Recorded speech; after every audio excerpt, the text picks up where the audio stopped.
আসসালামু আলাইকুম এভরিওয়ান। স্বপ্নভাঙা গল্পের ৮ নম্বর পার্ট। তো চলো বেশি কথা না কইয়া গল্প শুরু করা যাক। ভাবি বলল, যাও বসো, আসতেছি। ছেলেকে ঘুম পাড়িয়ে সবাই মিলে উঠোনে বসলাম। আমি বললাম, তো মেঘলা, তোর জামাই তোরে আসতে দিল কিভাবে? মেঘলা বলল, আমার জামাই আমাকে অনেক ভয় পায় জানিস। আমি বললাম, আর সেতু তুই? সেতু বলল, ইস, আমার অনেক খারাপ লাগছে জানোস, আমি ফাইমকে ছাড়া ঘুমাতে পারি না। আমি বললাম, লজ্জা শরমের মাথা খেয়ে বসে আসোস, যা মুখে আসছে তাই বলছিস? তাহলে বিয়ে করার বাকি একমাত্র বৃষ্টি, তোর নাকি? বৃষ্টি বলল, রে। ফারজানা বলল, দীপু জানিস, ওর একটা ইচ্ছা আছে, গ্রামের কোনো ভালো ছেলেকে বিয়ে করবে। আমি বললাম, বিয়ে তো করতেই পারবে, কিন্তু ওর চরিত্র ভালো না। বৃষ্টি বলল, ওই শালা, তুই জানিস কি আমার চরিত্র ভালো নাকি খারাপ? আমি বললাম, আরে সারাদিন খুন খারাপি করবা আর কোনো ছেলে তোমাকে বিয়ে করবে? মেঘলা বলল, আমরা বিয়ে করে এইসব ছেড়ে দিছি না, ওকেও যদি একটা বিয়ে করিয়ে দিতে পারি তাহলে ওইও ভালো হয়ে যাবে। আমি বললাম, সত্যি তো ভালো হয়ে যাবি? বৃষ্টি বলল, সত্যি, সবসময় আমি আমার স্বামীকে সেবা করব। আমি বললাম, ধুর, এইসব কথা বলিস না। ফারজানা বলল, শালা, তোর তো বউ থাকতেও ব্যাচেলার, রোমান্টিকের কি বুঝবি? আমি বললাম, তাই নাকি? তুই হয়তো এটা জানিস না, এই রোমান্টিকের জন্ম দিই আমি, কিন্তু কপাল খারাপ থাকলে যা হয় আর কি। তবে এখানে আসছি যেহেতু রিয়াকে আমার সাথে করে নিয়ে যাব, এজন্য যদি আমাকে দ্বিতীয় বিশ্বযুদ্ধ করতে হয় তাই আমি করতে রাজি আছি। ফারজানা বলল, আমরা তোর সাথে আছি, চিন্তা করিস না। আমি বললাম, না রে, আমি তোদের বিপদে ফেলতে চাই না। আর ফারজানা, তুই বেঈমান, তুই আমার বেস্ট ফ্রেন্ড আর তুই আমাকে ধোকা দিলি। ফারজানা বলল, ওমা, আমি আবার কি করলাম? আমি বললাম, চিন্তা করে দেখতো কি লুকিয়ে রাখছোস আমার কাছ থেকে। ফারজানা বলল, ওয়েট ওয়েট ওয়েট, মনে হয়েছে। আর ও কি তোরে কল করছিল? আমি বললাম, ফারজানা বলল, আসলে অনুষ্ঠান করে তোকে বলতে চাইছিলাম, কিন্তু ও বলে দিল কেন? ওকে গিয়ে দেখ কি করি। আমি বললাম, তোমার হাবির কোনো দোষ নেই, তোমাকে ভালোবাসেন বলেই বলছে, যাতে তোমার কিছু না হয়। মেঘলা বলল, কি নিয়ে তোরা কথা বলছিস বলতো? আমি বললাম, হয়েছে কি? ফারজানা বলল, এই চুপ থাক আর বলিস না কাউকে। সেতু বলল, কাহিনী কি মামা বলতো? প্রেমা বলল, ভাইয়া আমাকে বলেন নাম। আমি বললাম, কানে কানে শোন। প্রেমাকে বলতেই প্রেমা বলল, ইয়াহু, কি মজা কি মজা। আমি ফারজানা বলল, বোন চুপ করে বসতে একটু। বৃষ্টি বলল, কাহিনী কি বলবি নাকি তোদের কেলাতে হবে? ফারজানা বলল, চিন্তা করিস না, ঢাকায় গিয়ে দাওয়াত পেয়ে যাবি এটার। সেতু বলল, আচ্ছা শোন, কালকে একটা বড় ধরনের কিছু করব, যাতে ওরা তোদের ভয় পায়। আমি বললাম, আরে বেডি, গ্রামের মানুষ খুন খারাপি ভয় পায় রে, জানিস না? আমার বাবা তো আমি ওদের মারছি দেখে ঘরের কোণে বসে থাকে ভয়ে। ফারজানা বলল, আমারও তো তাই মনে হয়, গ্রামের মানুষ একটু ভীতু। আচ্ছা, তোরা তো সাহস কিভাবে হলো রে? তুইও তো গ্রামের। আমি বললাম, থাকি কাদের সাথে, সাহস কি এভাবেই হয়? কি প্রেমা, কিছু বলছো না কেন? এভাবে চুপ করে বসে আছো কেন? প্রেমা বলল, কি বলবো ভাইয়া, তোমরা তো সবাই বড়, তোমাদের কথার মাঝখানে আমি কথা বলতে চাই না। আমি বললাম, ভালো করে পড়াশোনা করো। প্রেমা বলল, ব্যাস অনেক হয়েছে। আমি বললাম, ওমা, কি হয়েছে? প্রেমা বলল, দেখো না আপু, যেখানে যাই ভাইয়া আমার পিছনে লেগেই থাকে, বলে ভালো করে পড়াশোনা করো। আমি বললাম, পড়াশোনা ছাড়া দাম নাই। প্রেমা বলল, আপু। ফারজানা বলল, যা তুই একটু আমার বোনকে শান্তিতে থাকতে দে, আমার বোন কম করেছে, গোল্ডেন প্লাস পেয়েছে, আর কি পেতো বল? আমি বললাম, আমি নিজে তো ভালো করে পড়াশোনা করতে পারি নাই, আমার ছাত্রীকে আমি অনেক বড় কিছু বানাতে চাই। ফারজানা বলল, সত্যি তুই অনেক কষ্ট করছিস জীবনে, এখন না হয় একটু শান্তি কর। প্রেমা বলল, আমি আমার ভাইয়ার স্বপ্ন পূরণ করব, দেখিও তোমরা সবাই। বৃষ্টি বলল, আচ্ছা দীপু, আমি কি গ্রামের কোনো ছেলের সাথে প্রেম করতে পারবো? আমি বললাম, প্রেম করতে চাস? তবে তার আগে তোকে ভালো হতে হবে, পারবি তো তুই? বৃষ্টি বলল, কালকের পর থেকে আমি ভালো হয়ে যাব সত্যি। আমি বললাম, আচ্ছা যা, মনে কর তোর প্রেম হয়ে গেছে। বৃষ্টি বলল, তো আমার? আমি বললাম, দেখ তোরা, তোর বান্ধবী কেমন পাগল হয়েছে। ফারজানা বলল, বেচারিকে একটু দেখে দিস, ছেলেটা যেন ভালো হয়। আমি বললাম, সেই সব চিন্তা তোর করতে হবে না, এখন এক কাজ করতে হবে। ফারজানা বলল, কি কাজ? আমি বললাম, দুইজনকে এক কোম্পানিতে চাকরি দিতে হবে। একজন হলো ওই বৃষ্টির, যার কথা বলতেছি। বৃষ্টি বলল, আমি আমার বয়ফ্রেন্ডকে চাকরি করতে দিব না। সমস্যা নেই, ও অন্য ছেলেকে কোম্পানিতে চাকরি দিস, তবে আমারটাকে নাম। আমি বললাম, ছেলেটা অনেক ভালো, আমার বন্ধু বেকার বসে আছে, তাই চাকরি করতে চাই। বৃষ্টি বলল, বুঝছি, ওর সাথে আমাকে কথা বলিয়ে দিস, পরে আমি সব বুঝে নিব। আমি বললাম, কিন্তু ও যদি তোরে ভয় পায়? বৃষ্টি বলল, আরে তুই শুধু দেখিয়ে দিস, বাকিটা আমি সামলে নিব। আমি বললাম, ওকে। ফারজানা যা সবাই ঘুমাতে, এমনি অনেক রাত হয়ে গেছে। সবাইকে রুম দেখিয়ে দিলাম, সবাই ঘুমাতে চলে গেল। আমি শুয়ে শুয়ে চিন্তা করছি, আচ্ছা রিয়া কি আমাকে একটু ভালোবাসে না? কিন্তু রিয়ার ফোনে আমার পিক সেভ করা কেন তাহলে? কিছুই তো বুঝতে পারছি না। আচ্ছা দেখি কালকে কি হয়। চিন্তা করতে করতে ঘুমিয়ে গেলাম। সকাল 9টা বেজে 40 মিনিটে কে জানি বাহির থেকে বললাম আমার শ্বশুর বাড়িতে নাকি আমার বিচার হবে, আমাকে যেতে বলেছে। সবাই ব্যাগগুলো সাথে নিল, গুলি আমি পেছনে রেখে দিলাম। প্রেমা বলল, আপু আমাকেও একটা রাইফেল দে। আমি বললাম, প্রেমা বোন আমার, চুপ করো আর সবাই চলো। ফারজানা বলল, যদি তোরে কিছু করে সত্যি সত্যি আমি কিন্তু রাইফেল চালাতে বাধ্য হব। মেঘলা বলল, আমরা বুঝি বসে থাকবো? আম্মু বলল, আমার তো ভয় করছে দীপু। আমি বললাম, এত ভয় পেও না, চলো চলো সবাই মিলে হেঁটে যাই। ফারজানা বলল, চল। শ্বশুর বাড়ির উঠোনে গিয়ে দেখি মই মুরব্বি, চেয়ারম্যান সবাই এসে হাজির। আমি যেতেই আমাকে বলা হলো। চেয়ারম্যান বলল, এই তুমি সবার মাঝখানে বসো। আমি বললাম, দেখ ফারজানা, এটা গ্রাম, এখানে কিছু করিস না প্লিজ। ফারজানা বলল, তোর নামে মিথ্যা কিছু বললে ছাড়বো না কিন্তু, কাউকে এটা বুঝে রাখিস।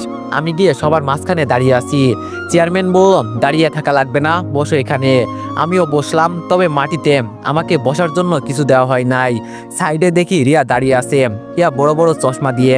আর ওর চাচাতো ভাইয়েরা আমার দিকে কেমন ভাবে তাকিয়ে আছে, যেন আমাকে খেয়ে ফেলবে। চেয়ারম্যান মুখে পান চিবোতে চিবোতে বলল, তোমরা এখানে আসছো ভালো হয়েছে। আজকে যদি একা আমি এই ছেলের বিচার করি তাহলে মনে করবা অযথা ছেলের কোনো অপরাধ নাই। এই ছেলে যে কেমন বিয়াদব শুনতে চাও তোমরা সবাই? একজন তো বলেই ফেললো, কি হয়েছে বলেন? শালার পাকনা গজাইছে, কেটে সমান করে দিই। আমি মনে মনে হাসছি, একটু পর তো সব কয়টা পালিয়ে যাবি।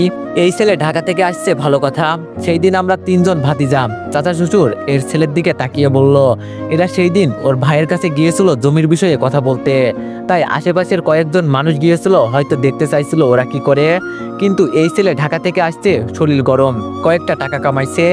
বাড়ির ভিতরে গিয়ে দেখছে মনে হয় মানুষের ভিড়, আর এতেই মনে করলো ওর বাবার ভাইকে ওরা মারছে। তাই ও গিয়ে আমার ভাতিদাদেরকে ইচ্ছা মতো মারলো। আচ্ছা মারছো তো ভালো কথা, তোর শরীরের রক্ত গরম, কিন্তু আমি তো এলাকার চেয়ারম্যান, আমাকে তো সম্মান করতো। আমি যাওয়ার পর আমাকে বলতো, ও তো টাকা খেয়ে ওদের পক্ষে কথা বলছি। আরো অনেক কিছু বলেছে। এখন বলেন ওকে কি করা উচিত? আমি ফারজানার দিকে তাকিয়ে দেখি ভাবি মাথায় হাত বুলিয়ে দিচ্ছে, আর ওর চোখগুলো লাল হয়ে গেছে। ময় মুরব্বীরা সবাই বলল, ওকে কঠিন শাস্তি দেওয়া দরকার। চেয়ারম্যান বলল, আমিও চিন্তা করছিলাম ওকে জেলে ভরে দেই, কিন্তু তারপরেও তো ও আমাদের এলাকার পোলাম, তাই একে একটু শাস্তি দেই যাতে বুঝতে পারে, আর দ্বিতীয়বার যেন এলাকায় ঝামেলা না করে। ও শাস্তি হলো আমার ভাতিজারা ওকে 10 জুতার বাড়ি দিবে, আর ওর বউ ওকে 5 জুতার বাড়ি দিবে। শুধু চেয়ারম্যান এই কথাটাই বলেছে। এরপরে ঠাস করে শুধু একটা শব্দ হলো, যা ভাবছিলাম তাই হলো। চেয়ারম্যানের বুকে ফারজানা গুলি করেছে, তবে উপরে করেছে, মরবে না। সবাই ভয় পেয়ে গেছে, মনে হচ্ছে দৌড়ে চলে যাবে সবাই। আর চাচা শ্বশুরের ছেলেগুলো তো ভয়ে একেবারে জমে গেছে।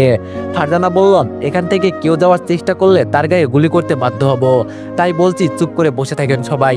মেঘলা বলল, এতক্ষণ বিচার করেছে চেয়ারম্যান, এখন বিচার করব আমরা। আমি বললাম, কিরে শালা, এতক্ষণ তোর মুখে খুব কথা বেরোচ্ছিল, এখন বল তোরে হাসপাতালে নিব না, এভাবেই মারবো শালা।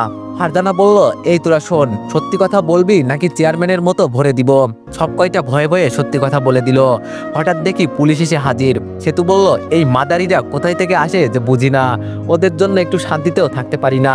ওসি বলল, তোমাদের কত বড় সাহস, চেয়ারম্যানের বুকে গুলি করছো? ফারজানা বলল, তোর কথা পরে শুনবো। এই তোরা ওকে হাসপাতালে নিয়ে যা, নইলে শালা একটু পর মারা যাবে।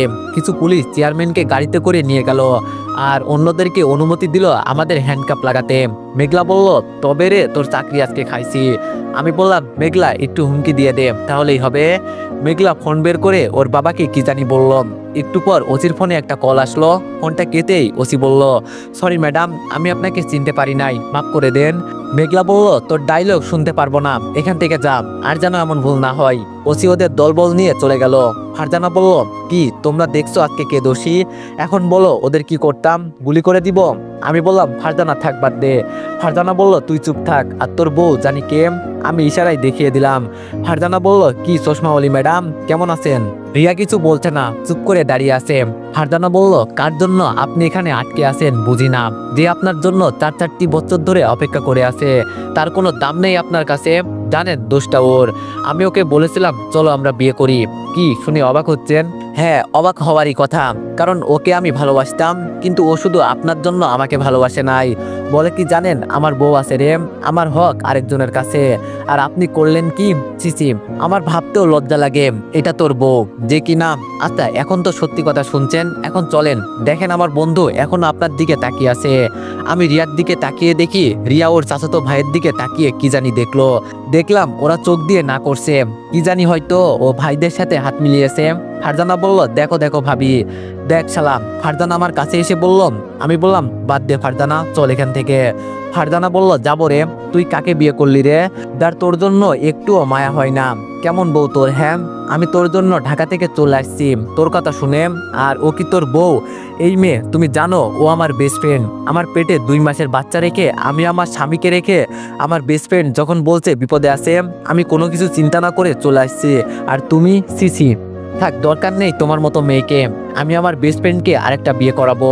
আমি বললাম, ফারজানা অনেক হয়েছে, চল। ভাবি বলল, যে যেতে চায় না তাকে জোর করে নিয়ে যাওয়া যাবে না। বৃষ্টি বলল, ভাবি আপনি ঠিকই বলেছেন। আমি রিয়ার কাছে গিয়ে বললাম, আমাকে ছাড়া যদি ভালো থাকতে পারো থাকিও, আর আমার যদি কোনো অপরাধ থাকে মাফ করে দিও। কালকের পর থেকে হয়তো আমাকে কেন, আমার পরিবারের কাউকেই দেখতে পারবা না। অনেক ভালোবেসেছিলাম তোমাকে আমি, কিন্তু ধরে রাখতে পারলাম না। তোমাকে বিয়ে করার পর থেকেই আমার জীবনটা জানো খুব কষ্টে যাচ্ছে, তারপরেও সব সহ্য করে নিয়ে বেঁচে আছি শুধু তোমার অপেক্ষায়। আর সেই তুমি আজকে আমাকে চোখ দিয়ে পানি পড়ছে, কিছুই বলতে পারছি না। ফারজানা আমার কাছে এসে বলল, চল। প্রেমা দেখি রিয়ার কাছে গিয়ে হাতে হাত রেখে বলল, ভাবি চলেন না, আমার ভাইয়ার হয়ে আমি মাপ চাচ্ছি, প্লিজ ভাবি চলেন, অনেক ভালোবাসে ভাইয়া আপনাকে। মেঘলা বলল, প্রেমা এসে পড়, কাকে কি বলছিস, চল তো। হঠাৎ দেখি রিয়া দৌড় দিয়ে ঘরে চলে গেল, হয়তো আমাকে আর দেখতে চাই না। সবাই বাসায় চলে আসলাম, বাসায় এসে বসে আছি, আর সবাই আমাকে বোঝাচ্ছে। ফারজানা বলল, দেখ ও চলে গেছে তো কি হয়েছে, তোরে আরেকটা বিয়ে করাবো, ওর থেকে অনেক সুন্দর। আমি বললাম, ফারজানা বাদ দে এইসব। আচ্ছা সত্যি কি আমি ওর কাছে অপরাধী? আব্বু বলল, সব দোষ আমার, আমি কেন যে ওই মেয়েকে বিয়ে করাতে গেলাম, আজকে ওর জন্য আমার ছেলের এই অবস্থা। প্রেমা বলল, ভাইয়া মেঘলা মেঘলা আকাশ, চলো না তোমাদের গ্রামটা দেখবো, তোমার মনটাও ভালো হয়ে যাবে। আম্মু বলল, এই একটু ভালো কথা বলছো এতক্ষণ পর মা, যাও কোথা থেকে ঘুরে আসো।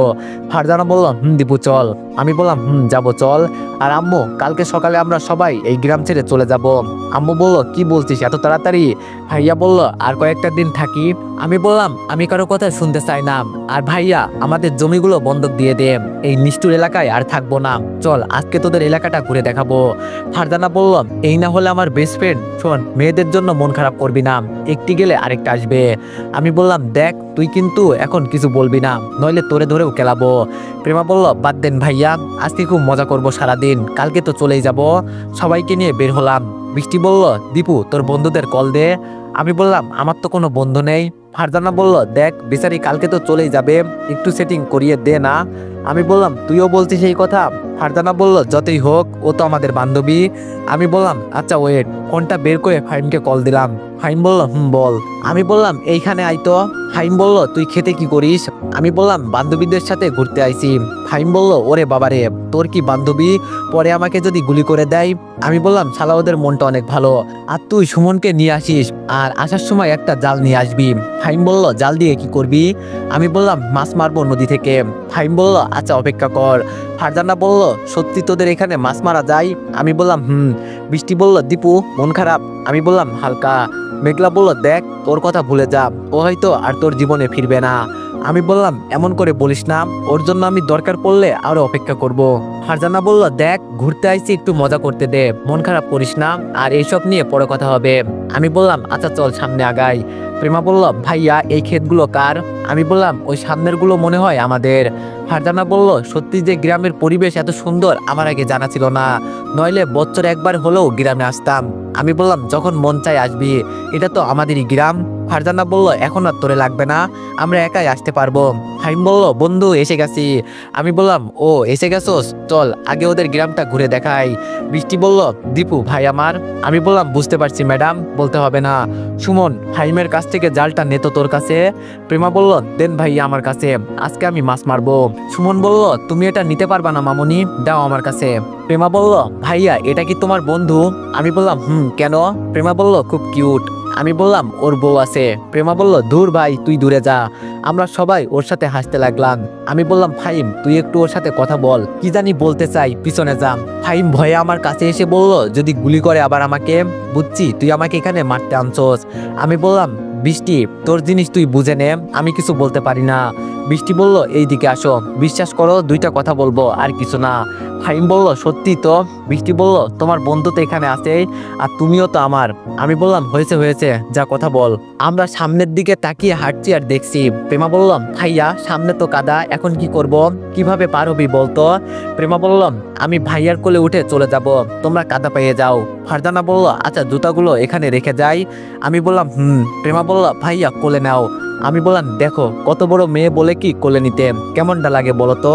ফারজানা বলল আমি কি জানি, তোর ছাত্রীকে তুই কিভাবে পার করবি বলতে পারি না। আমি বললাম আসো। প্রেমাকে পার করলাম, একটু সামনে গিয়ে পা ধুইলাম। ফারজানা বলল দীপু দেখ দেখ। আমি বললাম কি? ওমা ফাহিম দেখি বৃষ্টিকে কোলে করে পার করছে, আর একটু আগে কি বলছিল? আমি বললাম থাক ওদের প্রেম করতে দে, এখন চল সামনে ইয়া বড় এক নদী। প্রেমা বলল ভাইয়া আপনার নাম কি? সুমনকে বলল। সুমন বললাম আমার নাম সুমন আপু। প্রেমা বলল চলেন ভাইয়া মাছ মারি। আমি বললাম দিব কানের নিচে এক চর, মেয়ে হয়ে মাছ মারতে চাও, চুপ করে দাঁড়িয়ে থাকো। সুমন এখানে মাছ উঠবে? সুমন বলল চল দেখি। দুইজনে মিলে অনেকগুলো মাছ মারলাম। ফারজানা বলল এই মাছগুলো খেলে খুব মজা লাগবে রে, ভাইয়া আপনি নিবেন না? সুমন বলল আরে আপু আমাদের মাছের অভাব নেই, আপনারা শহর থেকে আসছেন। মেঘলা বলল দীপু চল বাসায় গিয়ে আজকে আন্টির সাথে আমি মাছ কাটবো। আমি বললাম আর ঘুরবি না? ফারজানা বলল অনেক ঘোরা হয়েছে এখন চল। প্রেমা বলল ভাইয়া। আমি বললাম এখন আবার কি? প্রেমা বলল নদীতে গোসল করার খুব ইচ্ছে, নেমে পড়ি। আমি প্রেমার দিকে তাকিয়ে আছি। ফারজানা বলল কিরে তুই আমার বোনের দিকে এভাবে তাকিয়ে আছিস কেন? আমি বললাম তোর বোন যেভাবে মায়াবী চোখে আমার দিকে তাকিয়ে থাকে মনে হয় যেন ওর কেউ নেই, মারতেও পারি না। ফারজানা বলল একটা আবদার করছে আমার বোন, পূরণ করবি না? আমি বললাম আচ্ছা চল, আমাদের বাড়ির পিছনে ইয়া বড় নদী আছে, ওখানের পানিও পরিষ্কার, চল সবাই মিলে ওখানে গোসল করি। মেঘলা বলল চল চল, তাহলে তো খুব মজা হবে। আমি বললাম অসুস্থ না হলেই হবে, পরে তোদের জামাইরা সবাই মিলে আমাকে মারবে। ফারজানা বলল ভয় পাই বুঝি? আমি বললাম যেখানে তোদেরকেই আমি ভয় পাই না সেখানে আবার ওরা? ফারজানা বলল কিরে লাইলি মজনু তোদের প্রেম হয়েছে? বৃষ্টি বলল চল। ফারজানা বলল তো কি চিন্তা করলি? বৃষ্টি বলল দীপু ওর বাবা মার সাথে কথা বলবে, তাইলেই হবে, আর ওদের দীপুদের রেস্টুরেন্ট দেখিয়ে ঢাকায় নিয়ে যাব। আমি বললাম সবাই খালি আমাকেই চোখে দেখিস। বৃষ্টি বলল তুই স্যার আমাদের কি আছে বল। আমি বললাম আচ্ছা যা, চিন্তা করতে হবে না। ফাহিম তুই রাজি তো? ফাহিম বলল প্রথমেই মনে করছিলাম ও ভালো না, পরে সবকিছু বলছে তাই মেনে নিছি। আমি বললাম ও তাই নাকি, আচ্ছা দেখা যাবে। বাসায় যেতেই সবাইকে বললাম আমার জীবনে শুধু একটাই ইচ্ছা রে, কি জানিস? ফারজানা বলল কি? আমি বললাম প্রেমাকে আমি বিশ্বের সেরা ডাক্তার বানাবো। প্রেমা বলল আমি ভাইয়ার মনের আশা পূরণ করব। ফারজানা বলল তোর আর তোর ছাত্রীর মাঝে মিল আছে, তুই পারবি আমি জানি। আমি বললাম দোয়া করিস। বাসায় এসে মার কাছে মাছগুলো দিলাম। আমি বললাম আম্মু নদীতে গেলাম গোসল করতে। ভাবি বলল এই তোমার মাথা খারাপ, ওরা শহরের মেয়ে, পরে ওরা অসুস্থ হয়ে যাবে। ফারজানা বলল কিছু হবে না ভাবি, চিন্তা করবেন না, চল দীপু। আম্মু বলল সাবধানে থাকিস, ওরা কিন্তু সাঁতার জানে না, গভীরে যেতে দিস না। আমি বললাম চিন্তা করিও না, ফাহিম আর সুমন আছে। আম্মু বলল আচ্ছা যা। গোসল করতে গিয়ে অনেক মজা করলাম। বাসায় এসে দেখি ভাবির বোন আসছে। ফারজানা বলল কিরে এই মেয়েটা কে? আমি বললাম আমার এক্স গার্লফ্রেন্ড, ও শুধু ভালোবাসতো আমি না। মারিয়া বলল কিরে দীপু কেমন আছোস? আমি বললাম আরে মারিয়া যে, এতদিন পর তোরে দেখে খুব ভালো লাগছে। মারিয়া বলল কেমন আছিস তুই? আমি বললাম ভালো। আচ্ছা পরিচয় করিয়ে দিই। সবার সাথে কথা বলিয়ে দিলাম। মারিয়া বলল আচ্ছা যাই রে, উনি আবার গাড়ি নিয়ে দাঁড়িয়ে আছে। আমি বললাম ওমা মাত্র আসলি আর এখনই চলে যাবি কেন? আর তোর জামাইকে ভিতরে নিয়ে আয়। ভাবি বলল তোমাকে দেখতে আসছে, আর ওরা এই পথ দিয়ে কই জানি যাবে, এজন্য রাস্তায় গাড়ি থামিয়ে তোমাকে দেখতে আসছে। আমি বললাম আচ্ছা যা, সময় করে একদিন তোর বাসায় যাব। মারিয়া চলে গেল। এভাবে আড্ডা দিয়ে রাতে সব রেডি করলাম, কারণ সকালে চলে যাব। সকালে সবাই গাড়িতে উঠলো। ফারজানা বলল দীপু আমার গাড়িতে আয় তুই। আমি বললাম না আমার গাড়িতে জায়গা হবে। ফারজানা বলল তোর ভাই তো গাড়ি ড্রাইভ করতে পারে। আমি বললাম আরে যা, শহরের রাস্তা বুঝিস না। ওরা গাড়িতে উঠলো। আমি সবাইকে গাড়িতে উঠিয়ে শেষবারের মতো বাড়ির দিকে তাকিয়ে আসি। ফারজানার গাড়ি চলতে লাগলো। যেই আমি গাড়িতে উঠবো সেই সময় নুরি কোথা থেকে দৌড়ে এসে বলল ভাইয়া যাইয়েন না, আপনি গেলে আপু আত্মহত্যা করবে। আমি বললাম মানে কি বলছো তুমি, আর এভাবে দৌড়ে আসছো কেন? নুরি বলল সে অনেক বড় কাহিনী। আমি বললাম আচ্ছা একটু দাঁড়াও, আমি ভাইয়াকে বিদায় করে দিই। ভাইয়া এই নে চাবি, আর সামনে বস, আমি বিকালের ট্রেনে চলে আসবো। ভাইয়া বলল, এই কি বলিস, আবার কি ঝামেলা করতে চাস? আম্মু বলল, বাবা চল, পরে কোনো ঝামেলা হলে। আমি বললাম, এজন্যই তো তোমাদের পাঠিয়ে দিচ্ছি, যাতে ফারজানা বলতে পারে আমি গাড়িতে আসি, ওরা থাকলেই তো ঝামেলা হতো। আম্মু এটা বাসার চাবি, আর ফারজানাকে আমি ফোন করে সব বুঝিয়ে দিব, আর এখান থেকে গিয়ে রেস্টুরেন্টের হিসাবগুলো নিবি। আম্মু বলল, আচ্ছা তাড়াতাড়ি আসবি, আর কোনো ঝামেলা করিস না। আমি বললাম, ভাইয়া তাড়াতাড়ি যা, নইলে ওরা আবার গাড়ি থেকে নামবে, আর সাবধানে যাবি। ভাইয়া বলল, আচ্ছা। তো এভরিওয়ান, আজকে গল্পটা এখানে শেষ করতে হলো, কারণ কালকে এই গল্পের লাস্ট পার্ট আসবে, আর কালকে আপনারা সবকিছু জানতে পারবেন। আর কেউ কিছু মনে করেন না আজকে গল্পটি ছোট হওয়ার কারণে। তো সবাই একটু বেশি বেশি লাইক আর কমেন্ট করে দিয়েন। ধন্যবাদ।